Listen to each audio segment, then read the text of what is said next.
তো দুর্গাপুজো 2024 এই মুহূর্তে আমরা দাঁড়িয়ে আছি নর্থ কলকাতার খুবই একটা জনপ্রিয় পুজো প্যান্ডেল মণ্ডপে। তো এটা হচ্ছে বিধাননগর তেলেঙ্গা বাগান। আর সবাইকে জানিয়ে দিই শুভ মহালয়া। আর এখন বাজে রাত 1:30। আমরা এই মুহূর্তে তেলেঙ্গা বাগানের যে প্রস্তুতি পর্ব, সেই প্রস্তুতি পর্ব তোমাদেরকে দেখাবো। তো চলো ভেতর দিকে চলে এসেছি। দেখতেই পাচ্ছ কত সুন্দর করে ভেতরটা তৈরি হচ্ছে। আর ওপরটা দেখতে পাচ্ছ মানে প্লেট লাগানো আছে আর কি। আর এখানে দেখো কত ছবি দেওয়া আছে প্লেটের মধ্যে। তো কী কনসেপ্টটা কী সেটা এখনও পর্যন্ত আমি অতটা জানি না।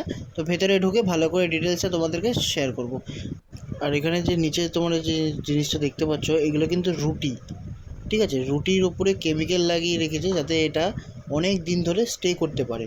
আর এখানে দেখতেই পাচ্ছ একটা চেয়ার রাখা আছে। আর চারিদিকে দেখো প্লেটের মধ্যে খাবার, মানে কনসেপ্টটা হচ্ছে যে খাবার কিভাবে অপচয় হচ্ছে, আর কিছু শ্রেণীর মানুষ খাবার কিভাবে অপচয় করছে এবং কিছু শ্রেণীর মানুষ না খেতে পেয়ে মারা যাচ্ছেন, সেইটাই এরা তুলে ধরেছে। আর এখানে দেখতে পাচ্ছ ডাস্টবিন রাখা রয়েছে এবং ওপরে দেখো কত ফল ঝোলানো রয়েছে কিন্তু। এবং এই তেলেঙ্গা বাগানের থিমের নাম হলো পৃথিবী গদ্যময়। দেখতে পাচ্ছ কত সুন্দর করে ওপরে রুফটপটা তৈরি করা হয়েছে এবং একটি বড় থালার মধ্যে লেখা আছে পৃথিবী গদ্যময়। এটাই হচ্ছে এনাদের থিমের নাম। আর কত সুন্দর করে কিন্তু পুরো ওয়ালগুলো তৈরি করা হয়েছে এবং ওয়ালের ভেতরে দেখতে পাচ্ছ হাত বেরিয়ে রয়েছে, তার সঙ্গে হাতে রয়েছে একটা করে প্লেট। আর এই যে লেখাটা অনেক সুন্দর লাগছে। আর এই যে ওপরের জিনিসটা তোমরা দেখতে পাচ্ছ এটা কিন্তু একটা বারবিকিউ, যেটাতে হয় আর কি কাবাব, যেগুলোতে রোস্ট করা হয়। আর দেখতে পাচ্ছ এই কাবাবগুলো কিন্তু ঘুরছে, এগুলো কিন্তু পুরো দেখে অরিজিনাল লাগছে, দেখে সত্যিই খুব ভালো লাগছে।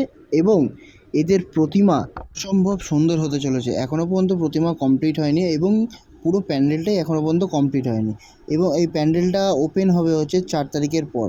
4 তারিখের পর সবাই এসে এই প্যান্ডেলটা ভিজিট করতে পারবে। তো তোমরা অবশ্যই এসে এই প্যান্ডেলটা একবার হলেও দেখে যেও।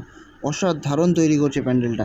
এটা কিন্তু আমাদের সমাজে যেই জিনিসগুলো হচ্ছে, যে খাবার কিভাবে আমরা নষ্ট করছি, আর কিছু শ্রেণীর মানুষ এই খাবার না খেতে পেয়ে মারা যাচ্ছে, পুরো সেই কনসেপ্টটাই কিন্তু এরা তুলে ধরেছে। আর এই উপরের ওয়ালটা দেখো কত সুন্দর বেত দিয়ে তৈরি করা হয়েছে। আর এখানে কিন্তু খুব দ্রুত গতিতে কাজ চলছে এবং ওপরে দেখো হাঁড়ি দড়ি দিয়ে ঝুলিয়ে লাগানো হচ্ছে। এটা কোনো কিছু একটা কনসেপ্ট হবে। আর ওপরে যে হাঁড়িগুলো লাগানো হচ্ছে সেই হাঁড়িগুলো কিন্তু এইগুলো, মানে এই হাঁড়িগুলোকেই ওপর দিকে তুলে লাগানো হচ্ছে।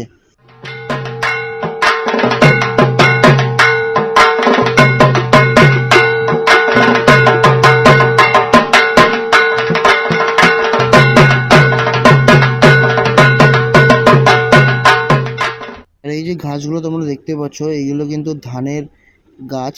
এইগুলো কিন্তু পুরো ফ্লোরে লাগানো হবে। আর এখানকার প্রতিমা মানে না দেখলে তোমরা বিশ্বাস করবে না, অসাধারণ হতে চলেছে। কিন্তু প্রতিমাটাকে এখনও দেখানো তোমাদেরকে সেভাবে যাবে না, তোমরা আসো, এসে একবার হলেও ভিজিট করে যাও এই প্যান্ডেলটা। তো চলো এবার কিছু জেনে নেওয়া যাক এই যে তেলেঙ্গা বাগানের যে থিম পৃথিবী গদ্যময় তার সম্পর্কে কিছু। আমরা দাঁড়িয়ে আছি তেলেঙ্গা বাগানে। তো এই তেলেঙ্গা বাগানে যিনি যে থিমের যে দায়িত্বে আছেন প্রীতিশ পাল, তো এনার কাছে আমরা কিছু জেনে নেবো এই থিমের সম্পর্কে। আর এই থিমটা যে ওনারা করছেন এতে সাধারণ মানুষকে কি বার্তা দিতে চাইবে সেই কিছু সংবাদ আমরা দাদার কাছে জেনে নেবো। আমি পরিমল পাল স্যারের স্টুডেন্ট। আমাদের এবছরের তেলেঙ্গা বাগানের থিম হচ্ছে পৃথিবী গদ্যময়। এটি সুকান্ত ভট্টাচার্যের একটি খুব জনপ্রিয় কবিতা কে মহাজীবন, সেখান তার লাস্ট দুটি যে লাইন থেকে যে নেওয়া, পূর্ণিমার চাঁদ যেন ঝলসানোর দুটি পৃথিবী হোক, পৃথিবী যে গদ্যময়, পূর্ণিমার চাঁদ যেন ঝলসানোর দুটি। তো আমাদের বেসিক মেসেজটা হচ্ছে যে এটা ফুড ওয়েস্টেজ নিয়ে আমরা যে কাজ করে এসেছি, যে কিছু সংখ্যক মানুষ পৃথিবীর মধ্যে খুব বিলাসিতা দেখিয়ে তারা বিভিন্নভাবে যে খাদ্য অপচয় করে, আর কিছু সংখ্যক মানুষ সেই খাদ্যের অভাবেই তাদের যে মৃত্যু ঘটে। এই দুটির মধ্যে সামঞ্জস্য যে দেখানো এবং এই দুটির কারণে যে পৃথিবীর মধ্যে যে চরম দুরবস্থা, সেটার বিরুদ্ধেই আমাদের এই পুরো যে প্রচেষ্টা। তোমাদেরকে দেখালাম বিধাননগর তেলেঙ্গা বাগানের প্রস্তুতি পর্ব। তো কেমন লাগলো অবশ্যই কমেন্ট করে জানিও। আর এরকম ভিডিও দেখতে হলে অবশ্যই চ্যানেলটাকে সাবস্ক্রাইব করে রেখো।